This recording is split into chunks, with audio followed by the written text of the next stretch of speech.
ဒါအရေတော်မြို့နယ်ကန်ရင်စံပြကြီးရွာကဆရာတော်တန်ဖိုးဆရာတော်ဗာဒန္တဆရာတော်ဦးကောဝိဒဖြစ်ပါတယ်ဗျာနော်ဒီဆရာတော်ကြီးကဆိုရင်တောရစောက်တည်တာပါနော်ဒီနေ့ခေတ်တချို့ဆရာတော်တွေပြောသလိုတောရစောက်တည်တဲ့ပုံကိုယ်တွေကငွေမကင်ဘူးပေါ့ဗျာနော်ဒီဆရာတော်ကြီးကဆိုငွေကိုကင်လည်းမကင်ဘူးအလှလည်းမခံပါဘူးဗျာနော်အဲ့တော့ तू ကအမြဲတမ်းပဲစွန့်ခံဖုံးပေးပါတယ်ပင်စွန်းတွေကတ်စွန်းတွေလိုက်လဲမစားပါဘူးဗျာနော်မဖုံးပေးပါဘူးအဲ့မှာတရက်ကို9နိုင်စွန်းခံကြွပါတယ်ဗျာအဲ့9နိုင်ကရတဲ့ဟာနဲ့ပဲ तू မျှတာပါတယ်ပိုရှမ်းတဲ့ဟာတွေကိုကပ်ပြီးဝေယဝဆတွေစွန့်ကျဲပါတယ်ဗျာနော်အဲ့တော့ तू ကိုဘာလှူလို့ရမလဲဆိုရင်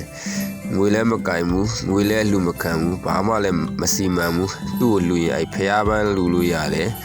ရေတံဘူးတွေလှူလို့ရတယ်စီဝါပစ္စည်းတွေလှူလို့ရတယ်ဖျောင်းနိုင်အမွေတိုင်းဒါပဲလှူခံတယ်ဗျာစာအုပ်တရားစာအုပ်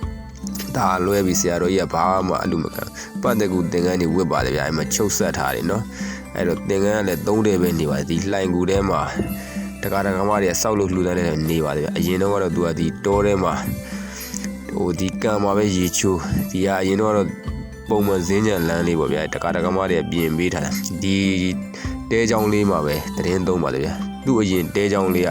ထရွက်တဲလေးနေပါဗျာဒါကတော့ तू ဒေတာကန်တွေကတော့ရဟန္တာလို့သမုတ်ကြတယ်ပေါ့ဗျာ तू က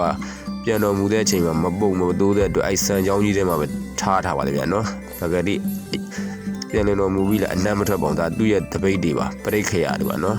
တပိတ်တွေတောင်ဝေးတွေထီးတွေဒါကတော့စာအုပ်စင်လေးတွေဒါကတော့တရားစာအုပ်တွေပေါ့ဗျာနော်ဒါကတော့စေဝပစ္စည်းစင်လေးပေါ့ဗျာဒါဆရာတော်ရဲ့သာသနာဝန်ကတ်ပေါ့ဗျာနော်ဒါကတော့မြောင်မျိုးနယ်မှာသူရဟန်းခံခဲ့တဲ့တိမ်နဲ့ကြောင်းဆောင်ကြီးပေါ့ဗျာနော်ကြောင်းဆောင်ပြန်လွန်တော်မူပြီးတော့မပုံမတိုးတဲ့အနေထားပေါ့ဗျာနော်